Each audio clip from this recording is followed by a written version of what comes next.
I think they really do believe that bipartisanship is this winning ticket for them whenever they say, well, you know what? The other side isn't looking for bipartisanship, but I'm ready to do that because they're incapable, and they think that it's this winning selling point for them, but it's not.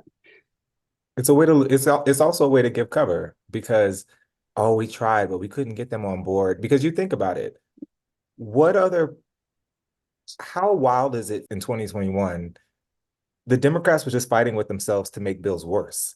Like, I can't recall, I'm not saying it's impossible, but when was the last time Republicans did that? It's like, oh, guys, let's just make everything worse. Like, you're not even fighting. Like, at best, you're fighting to make a bill appealing to Republicans who then turn around and tell you that they're not going to vote for it, but they still won because you actually made the bill worse. It's kind of like, wow. Yeah, people have been championing Biden. Well, Biden supporters particularly have been championing like his success with the infrastructure bill. But when you look at it in reality, the infrastructure bill that was proposed by Joe Biden versus the one that was passed by the Congress and Senate was so stripped down. They took out so much of what was really necessary. There are so many things that were ripped out by Republicans that really were super important, but they're lauding it as this great success of Joe Biden. At the end of the day, people only see the headline, and the headline is Joe Biden passes infrastructure bill. What they don't do is go a little bit deeper and see how, I don't want to say feckless. I mean, there were some decent things in there that unfortunately have been nullified, but it's like you went from this to this under the guise of bipartisanship, but none of them voted for it. So why did you waste so much political capital doing that? And that's always what it goes back to for me. Like, I don't have any favorable illusions about who Joe Biden is or what he wants to do. It's always like, how can I do just enough? Because the bar of being the quote unquote most progressive president is very, very low. Like, you do like two decent things for the people, and it's like, whoo, did it on them. Like, that's kind of how it is. I had something I Did wanted, it on him. something you said. The Democrats have this habit of wanting to grab the headline, and the media is not really going to report, or at least it's not going to be the part that's presented up top about what they should have done versus what they did do. All you'll see is Joe Biden Congress passes the infrastructure bill. To me, it's sort of like, God forbid, if someone got shot and somebody comes over and they put their hands on top of the wound and they stop the bleeding, which is great. Stopping the bleeding is important, but it's also important to go in and get the bullet out. And to me, the Democrats are only willing to assuage some of the pain that you're feeling, but they're Right. unwilling to go in and metaphorically through a bullet to get the actual root cause of the issue out of your life. And to me, while the Republicans might be the ones that shot the gun, that's bad. But if you have the capability to take someone to the hospital and eradicate the reason for their pain and you choose not to do it, how much praise are you supposed to get? Like, are you really an accomplice? Are you okay? You're better than the opponent, but I was watching the Vanguard yesterday, and yesterday they got me thinking because they were saying they've done a lot to like get Marianne's word out there, and they've platformed her multiple times, and they've like supported her on Twitter, and it just seems like it's not going to go that way, and it's going to end up being Biden versus Trump, and kind of like repeating this kind of defeatist attitude about the campaign. So it had me thinking. Part of me sort of wanted to agree with them immediately, like, yeah, it's going to be Biden and Trump, and this sucks. And then another part of me was like, but is it worth still voting anyway? You know, like, is it worth yeah. still using your primary vote, even just in a protest? Like the people who are voting for Cornel West, they are passionate about it. They know he's not going to win, but they're passionate about voting for him. And I'm wondering if there's still like that value in just the 15-20% of us who maybe would go out and vote for Marianne anyway. Her best polls show her at 15 to 20%, even if that's all she could possibly get. Wouldn't that still be worth it? And if so, Absolutely. To me, I look at the candidacy of the independent persons in the race, Cornel West and RFK Jr., very differently than I do a primary. In the general, unfortunately, the way that these ballots are run and the fact that you have two parties fighting against you and trying to make sure you lose, there are a lot of structural barriers that, in my opinion, need to be removed before an independent candidate could win, even though I do think it's possible to, with the right amount of money, which RFK Jr. has, to make an important dent in the results. I think in a primary, I think something I've been struggling with, because I would agree with the Vanguard guys, and shout out to them because they're awesome. I would agree with them because it's sort of something I've been wrestling with in terms of the left in general. And I don't know if what I'm going to say is controversial or not, but to me, I've been questioning as a movement or supposed movement, are our tactics very counterproductive? And going through this experience the way that I did, it kind of has me thinking the answer is yes, because the right is very good at solidarity over one thing. Like it doesn't have to, that's what I think is interesting. Someone said the right looks for one reason to like you, and the Build a left wall, looks, build a wall, yeah, build a and the wall. left looks for one reason to discard you. Mm-hmm. And unfortunately, I kind of view it that way because no candidate is perfect. And I always say this, if you agree with a candidate 100%, it's probably because you are the candidate. That said, strategically, I don't see a downside to recognizing that by far, Marianne Williamson has the most progressive platform of any candidate in a major party. So why not, if you hate Joe Biden the way that you say you do, the biggest FU of, for all intents and purposes, that you can give him and the establishment is to cast a vote for her in an attempt to oust him in the primary.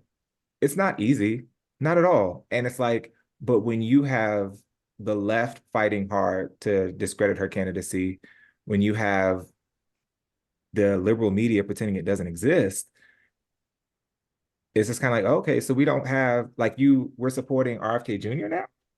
Like, when did we stop caring about Medicare for all? When did we stop caring about tuition-free college? When did we stop caring about certain things? And I think what's worse is that certain policies that she's advocating for are better than what we talked about with Bernie, like especially with her whole healthcare plan. It's like, well, we were just talking about how to pay for health care, but now we're talking about ways to prevent people from getting as sick as they are.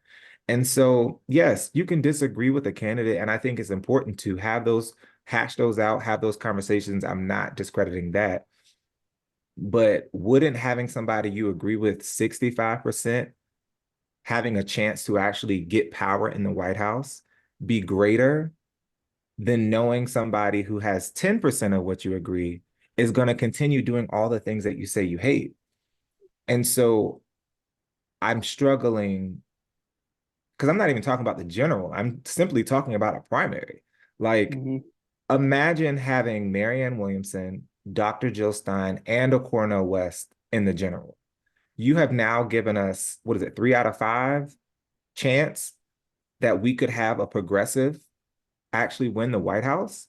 Imagine the debate stage when it's filled with Donald Trump. Maybe you have Donald Trump, Cornel West, Dr. Jill Stein, Joe Biden, and then throw Robert F. Kennedy in there. That's kind of, do you think that's even a likely thing that'll happen? Do you think even Robert F. Kennedy will get onto the debate stage with Trump and Biden?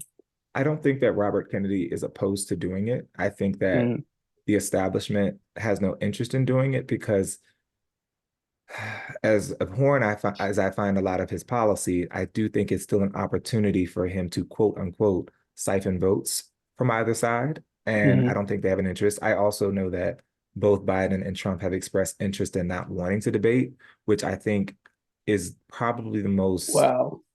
incredible Mm-hmm. level of disrespect to democracy that I've witnessed in my lifetime in terms of like, oh, now we don't even have to tell people Mm-hmm. what we're going to do for them. Okay, Not great. Like yeah, you can not let since you we were born did we have a presidential election with no debates whatsoever. It's It's like now you insane. can tell people, I think that's what I used to laugh the most about when Marianne first launched. It's like all these other candidates started coming in the race, and it'd be like, with her, oh, she's so unserious. Or what are you going to actually do? She has like a website detailed pages of what she plans to do. And then these other people might have a blurb or two. Mhm. And it's just like, you don't, again, everybody's not everybody's cup of tea, but you don't have to lie. You don't have to smear, make believe something it isn't. Like, just fight on the policy. Like, if you disagree with the policy with her, okay, cool. Like, that's a valid thing to disagree with. But I would still caution us to look at what we're being presented and make the most informed choice. And I think sometimes it's not that I'm saying people, I'm not telling you to change your value if you believe in something that, oh, now they're not doing it, so don't believe it. But are we making our threshold impossible to cross? Because at the end of the day, I think about it, I'm like, you all were enthusiastic in your support for Bernie Sanders, who actually didn't believe in many other policies that I could list out that I think were important. Like, he didn't believe in a UBI, he didn't believe in reparations, etc. And it's like, those weren't deal breakers for you back then. I was like, his foreign policy wasn't the best either. We've seen how he's been on Israel Palestine, especially in the beginning. At least Marianne was awesome for calling for a ceasefire from the beginning. So it's like, why is there this new standard that wasn't present before and that really isn't policy centered, you know? Mhm. And I'm not trying to shame anybody or judge people. I just want people to reflect on, what do we want? Do we want to be in power, or do we want to be perfect? Because right now, my convictions aren't going to change. I believe in strong leftist policies.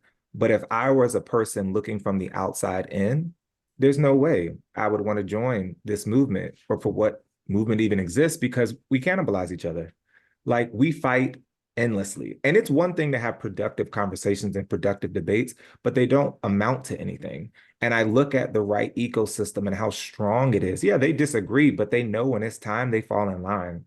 And Mhm. everybody, like, once Donald Trump is the nominee, all these people hating on him will immediately be on their megaphone talking about how incredible he is and how he was the best president ever and how we need to reelect him. There's no such thing like that on the left. It's, we will self-sabotage ourselves before we even get a chance. And I know that it's demoralizing, having gone through 2 cycles with Bernie, especially for Gen Z. I'm like, they haven't even had a chance to vote, some of them, and some have. And it's like they've watched the DNC do what they've done. Mhm. But to me, you don't get within an earshot of the finish line and then go home. Because to me, the greatest gift that I believe the left gives the establishment is their decision to get out of the process. That's exactly what they want. Like, as long as Absolutely. we, because they know that there's enough of them that will show up in the general, so they can squash any hopes and dreams they might have in the primary, and then demonize them if they lose. And I'm like, why do that? We built up all this good capital. We've won the policy argument, but now people don't take us seriously because they don't see any unification. We aren't flexible in our ability to seem welcoming and like, hey, yeah, we might not agree on this, but can we have like 4 or 5 things? We agree on No. Medicare for all, tuition-free college, student debt Mhm. relief, and pick something else. Let climate. Mhm. The infighting amongst the left is so insane. We're just cannibalizing each other over the smallest little differences between what we think is a perfect progressive ideal. Yeah, even Right. some of the best, even some of the people who, I mean, look at the whole Jimmy Dore wrecking ball. So many Yeah. people built their career off of his, his channel and his audience. And they quickly learn that it's not about policy, because the moment you Hmm. disrespect Jimmy, his followers will turn against you. And to me, it's like, this is insane. Like, do you want to be right, or do you want to be in a relationship? And are you able to accurately call somebody in and say, hey, this is what you're saying, and this is why we disagree. You can't force them to change, but you definitely don't have to placate their take. My whole thing in this situation was, I've been saying this a lot since like 2020. It's easy to see why people go from the left to the right. it is not, I'm not saying that what they're doing in that grift is the right grift. I'm ideological in many ways, so I'm not going to become a right winger because leftists were mean to me. But I said people psychologically go where they feel like they're in community and where they feel they are respected and heard. So you Hmm. have somebody like Tulsi Gabbard, who in 2016 bravely spoke out and supported Bernie Sanders. She was demonized. Always really respected Tulsi Gabbard. I remember watching, like, she was never my like top person, but I remember watching her and at least respecting the fact that she was standing on business for a while. And then as we started seeing her attacked more and more, and then they don't include her in the poll, they don't include her in the debates, even though she did qualify the polls, it became easy to see the grift, because then you started having Mm-hmm. right wingers like, oh yeah, that is crazy. And then she starts making crazy takes, in my opinion, and then they're embracing her more and more and more. And what's interesting is, when she started, they probably only agreed with like her purported anti-imperialist tendencies. And then they were able to slowly drag her along as the left began to push her out the room. And to me, I see the same thing with Anna Kasparian. When you watched after she had that terrible take, like I said, Republicans just look for one thing they have to agree with you. They were like, ooh, she's talking about the trans people. Let's go get her. And then as that happened, we dug deeper and deeper Mm-hmm. and deeper into the wound. And then she Mm-hmm. started feeling like, I'm only safe with the right. Right, Again, because they gave her this feeling of like, oh, you said the one thing that they'll all hate you for. And she didn't realize that she was maybe sounding a little cringy, a little bit tone deaf, a little bit like clueless and somewhat unenlightened, to phrase yeah, it honestly. She sounded a little unenlightened, because these right wingers really wanted like just any reason to say, see, look, even people on the far, far left agree with everything we're saying, even though yes, that's not the case at all. And exactly. Like yeah. Nicki Minaj, they did it with Nicki when it was the whole COVID vaccine situation. Hmm. They had Candace Owens and Tucker Carlson, everyone piping her up. And I'm like, you all, this is a dangerous game to play, because we see what happens when the right wins. I mean, look at Elon Musk and Joe Rogan. I was like, Wait, can we pause? You're talking about Nicki Minaj with her cousin. She said, my son's cousin's brothers got balls and all that COVID, or stuff. was it that part? Okay. I was like, Mm-hmm. and it's like, I'm not, again, it's a balancing act, and it does require nuance, because again, we're not co-signing the foolishness, but what we aren't doing is telling them that they're worthless and we no longer want to be associated, so now just go somewhere, when it's something that we can engage with them in and hopefully change their mind, because we don't all agree about the way that we should handle every policy. And that has become evident. I remember the really popular conversation, and I enjoyed it. I had a lot of my friends who aren't necessarily leftists ask me my opinions. The conversation between Brianna Joy Gray and Crystal Ball and Kyle Kalinske, all of whom I respect and adore. And I Crazy. said, to me, I wasn't necessarily interested in joining the dogfight of who's what side, blah, blah, blah. To me, it exposed the rift and the depth of the rift that we have in our quote unquote Mm-hmm. movement. And it really made me start questioning, is it reconcilable? Because to me, policy wise, we all purport to care about the same thing, but we then can't come up with strategies or be strategic in ways Mm-hmm. that ensures we can get them. What harm does it bring you? Or what harm does it do to the movement, in my opinion, to be able to both vote in the primary in an attempt to get somebody in the major party that agrees with the majority of our ideals and policies, and work together to bolster a third party like the Green Party in Mm-hmm. states that are red by leveraging votes. So you get, for example, a Marianne Williamson in as a Democratic primary candidate. It's going to be hard. It's not going to be easy. The Democrats will try left and right, just like they're doing now. Totally get that. Say we do it. We do the impossible thing. Then we can work strategically, like, okay, we've got this. We know what states we're in, blues and boom, boom, boom, boom. Hey, if you're in Alabama, if you're in Mississippi, if you're blank, blank, blank, all the people you know, come out and vote for the Green Party. That way we can try to leverage where we don't need the votes and where we do need the votes to then invest in the 5% so that we can get that national funding. And then it's like, this is a mutually beneficial thing because I support and want a stronger third party. Heck, I want multiple parties, but I also recognize where we're at in the moment as well. And I want us to be able to have those conversations because that's something that the right would do. Like the right literally voted for like 50 years just to overturn Roe versus Wade. Like, do you know the amount of commitment and dedication and I don't agree with it, but it's like that level of stealth action when it comes to, all the judges, starting from the local up to the federal level, when it comes to funding these schools, when it comes to voting for Donald Trump, despite knowing this man doesn't believe in anything you're talking about, but because he agrees with you on this one issue, you're willing to fall on the sword. Why can't we have candidates who agree with maybe 10 of them, and we still can't see the value in that due to whatever reason. And I don't know.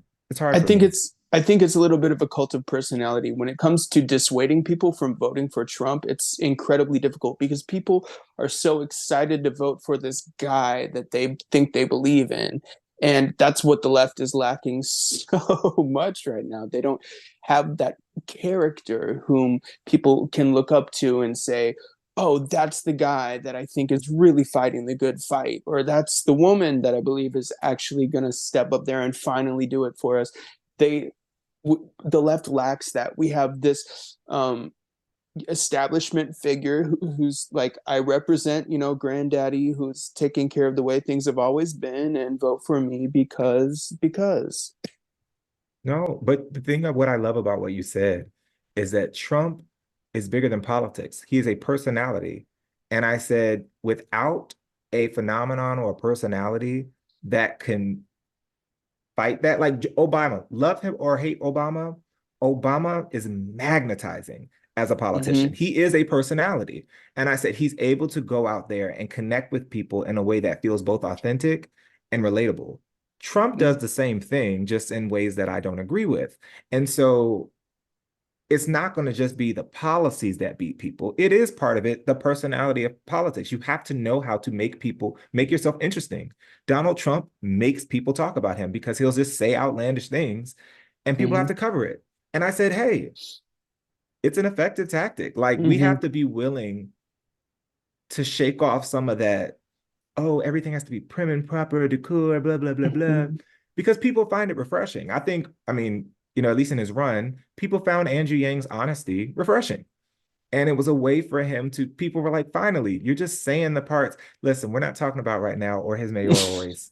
But I think that's important. And I also think it's important for us to think about we can't win an election with at least without the liberals. Like we need people on our side. Yes, there are 40% of people who do not vote. And that is a large voting block. It's But hundreds to of the inertia millions of required, people. Yeah. yeah, the inertia required to activate that entire voting base is a much steeper hill than being able to activate, say, like 1 to 2% of them. That can be the difference. And I said, but unfortunately, like people in the Midwest, I watch tons of documentaries and stuff. I'm always fascinated by people who grow up in the Midwest but hold liberal values. And, a lot of them say we actually do.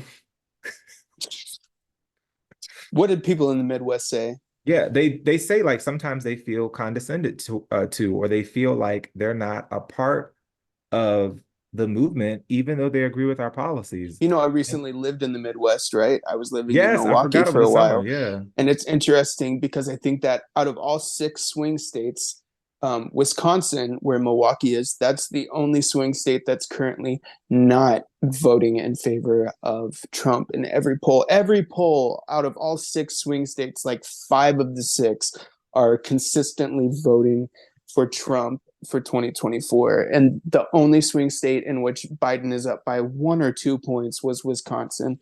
that's interesting. I didn't know It's that. crazy.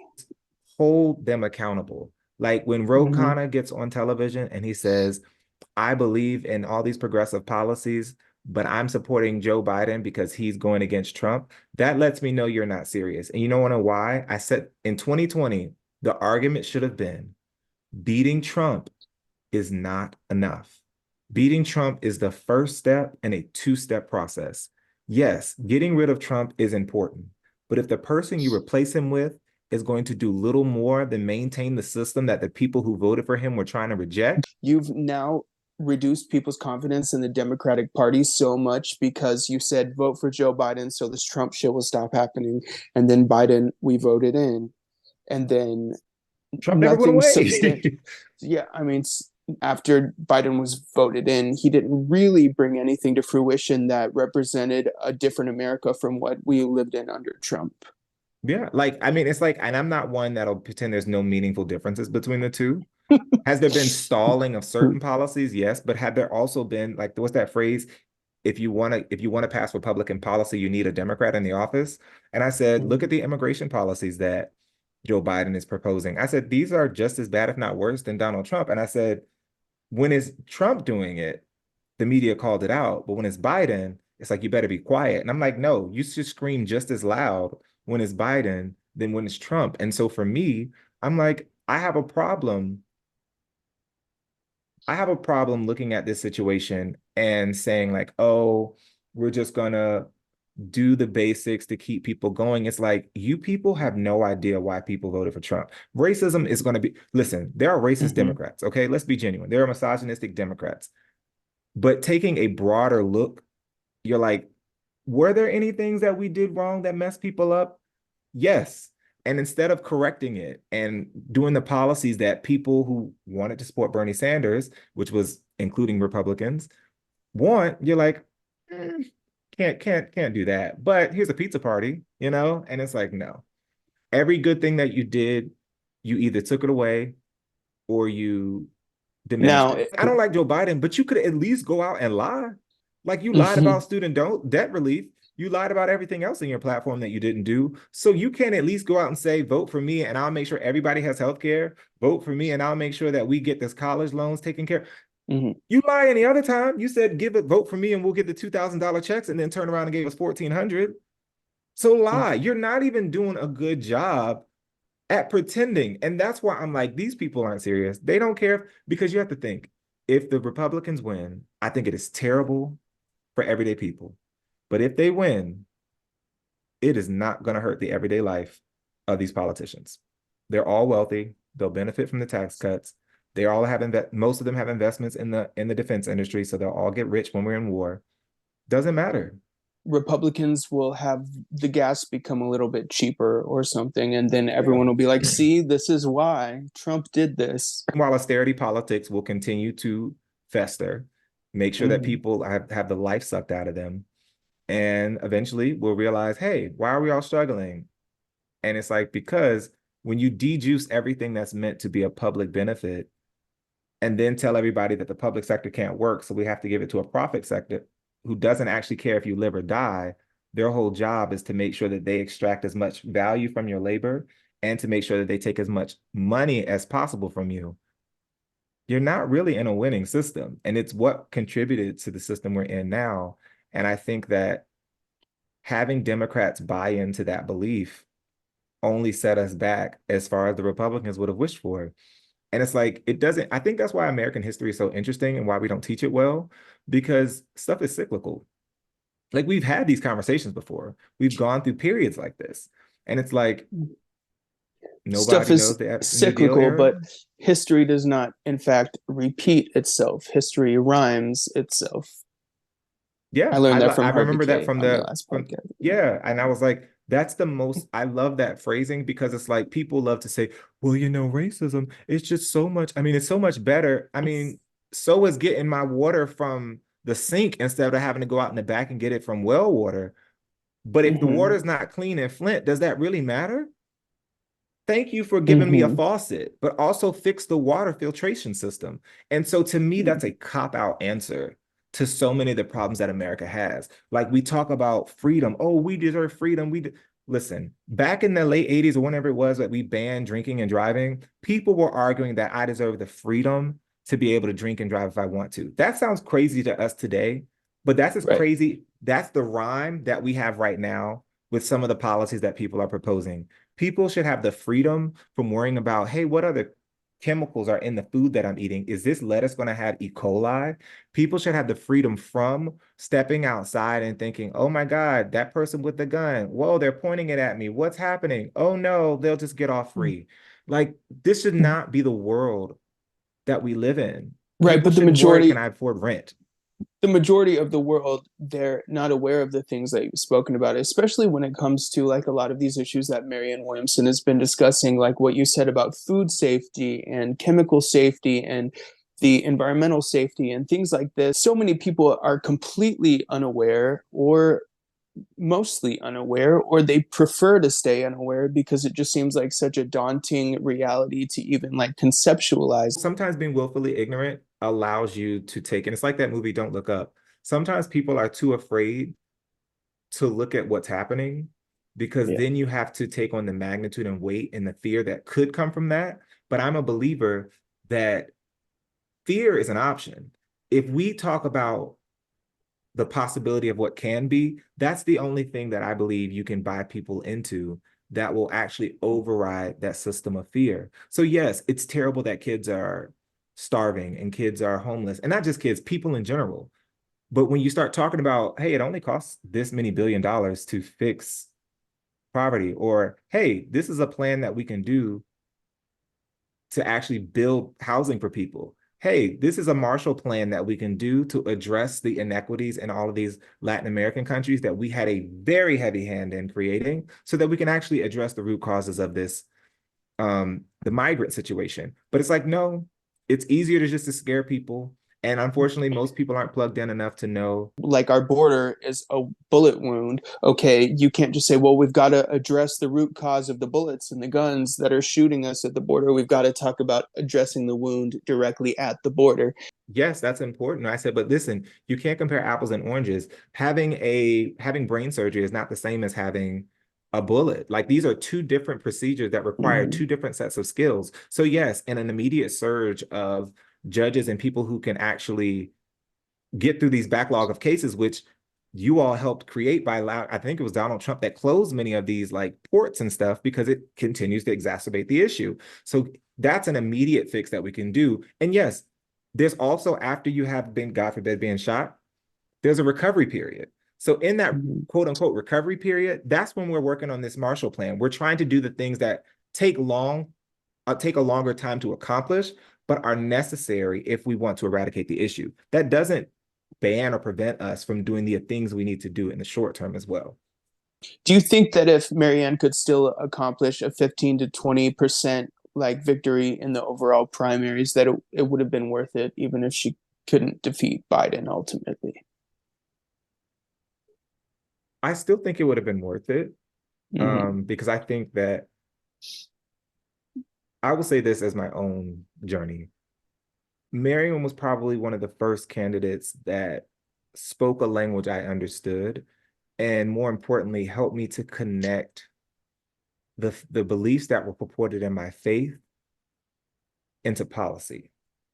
Right. And that connection, I think, had always been missing because all I was getting was from the evangelical right. And I said, these policies are incongruent with my interpretation of scripture or my belief in God as love. And so I always felt this confliction in political spaces. And now I don't feel that way because I can confidently go into these spiritual spaces and be like, hey, you can't tell me that you believe in God and feeding the poor, but then you every time we have SNAP benefits, you want to cut them. You can't tell me that you believe in feeding the hungry child, but every 2 business days you cut things like child tax credits. These things are incongruent. And so I'd rather you just say with your chest that you don't want to help people. And that's been great. And I think she's also activated people in that, more metaphysical and transcendental space that probably weren't into politics. It's a very toxic space. And so even if she didn't win, what do they say? Like Barry Goldwater lost so that Reagan could run. And I think that if it's not her, there will be somebody who comes from a similar space who can speak to not just the policy, but to the spirit of the person and the spirit of the nation that will be able to come through and harness that power. I just wish that we would realize how important and great it would be to have it now. So we'll see. I can't predict what will happen. And I don't like to speak in a defeatist manner. Listen, all I can do is tell as many people as I can tell, pray that, because listen, she could win New Hampshire and the media still not talk about it. I was like, honestly, in my mind, I'm like, how many people vote in a primary for an incumbent? I was like, what if the threshold isn't that high? Like, what if she gets out just enough people to win? So it's always worth it. If Marianne Williamson had actually taken corporate money the way that she could have, she would be fine.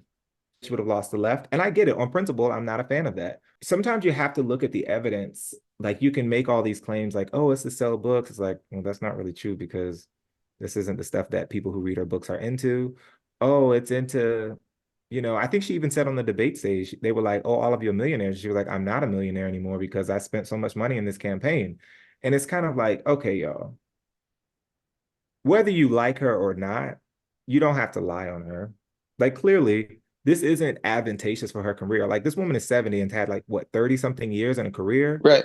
where people love and respect her for her intellect. So imagine jumping into a field where every two business days you're considered wacky, kooky, stupid, uninformed, uneducated. Why would anybody just do that to do it? Like there's no level of narcissism in the world that's going to have me sitting there and doing Mm-hmm. that.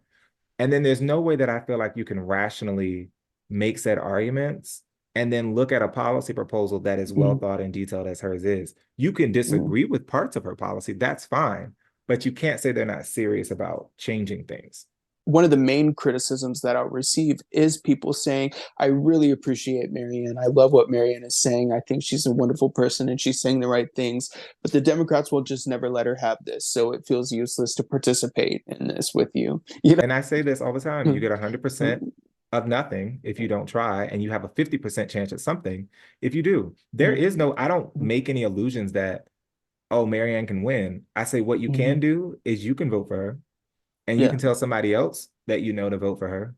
And you can be 100% committed to the input and saying that you did everything that you can do and then relinquish yourself from the output. I can't control. I mean, I sing and I act and I do stuff. And I tell myself every time when I go do an audition, all I can control is how prepared was I? How well did I, work the room or do all these things? But who they pick, they could literally be like, hey, you're just too tall. Or hey, we don't need a black person in this role. Or hey, we don't like the way your eyes look. That's not my thing to take on. I did everything I said I could do. Now, if I don't do that, then I can beat up on myself like, hey, you could have been a little more prepared for that. Or you could have, said that Mm-hmm. line differently or worked on this part better. But you can't. And I think Democrats have such I mean, in a way, it's voters in general, but Democrats have this feeling like, well, who will everyone else vote for? Instead of Yeah. just saying like, who do I like and I agree with? Okay. Mm-hmm. And then tell people why you like and agree. We have more influence in our everyday life than we think. Because even if you just say, well, I'm thinking about voting for Marianne Williamson, you at least invite a dialogue with Yeah. that friend who might be thinking differently. And now that friend might have the conversation. They might walk away still feeling the way they felt, but you might have planted a seed.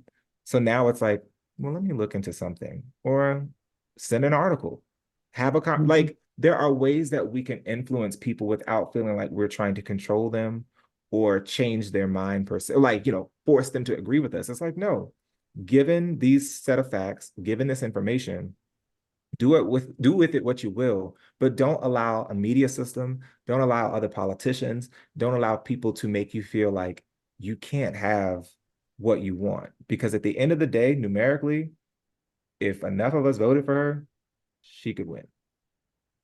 Democrats aren't good at rigging general elections. Let's just be genuine. They're good at suppressing a candidate, making sure people don't know they exist. They're great at a lot of things, but they're not that great at like, I mean, listen, when Al Gore won the primary, like he won the presidency, we later learned, y'all didn't even fight. That was actual election steal. Like Republicans are great at actual voter fraud. Like that's why I always laugh because I'm like, y'all are the best at this. Like, Mm-hmm. what are you saying to me? I'm grateful that she ran, and I'm hopeful. I'm still hopeful that something can happen in New Hampshire. I get nervous. I will say what makes me nervous, and I don't know if it's just a Republican thing, is that like Vivek Ramaswamy, who I disagree with on pretty much everything, he did go to all 99 counties of Iowa and he barely got 8%, which shows that retail politics, I fear it's dead. And now everything is just like, is Trump good or Trump bad? Vote accordingly. instead of actually talking about, well, once Trump is gone, how are we going to fix it? But I think that's the Mm-hmm. media's doing, because it created a culture that made everyday people think, well, Trump is the problem, not that he's a Mm-hmm. result of the problem. I'm like, they've rehabilitated. We talk about George Bush, who should probably be under the jail. We talk about, I'm like, Ronald Reagan was atrocious. Like, he really was a person that ushered in, similar to Trump, an entire wave of conservatism that still has a chokehold, at least on our economic system today. Well, you're killing it.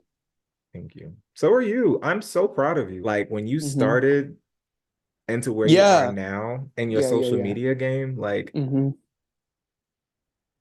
it not only shows people that it's possible, but it shows people that it's possible to do it while being your authentic self. And that the biggest barrier that most people have to their dreams is that they never start. Yeah. And you decided, I'm going to do this. Everything doesn't have to be perfect. I'm figuring it out as I go along, but I started.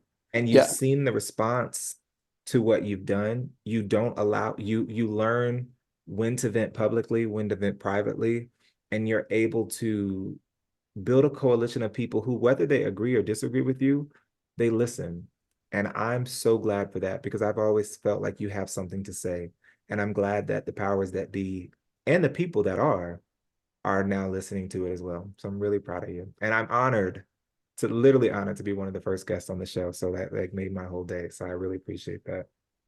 Well, yeah, I had made a post because I had multiple people that were like asking where you were because they want to hear from you. So Oh, that's awesome. Come back next time. This is great. I'll take it. I'll take it. Okay. You're the best.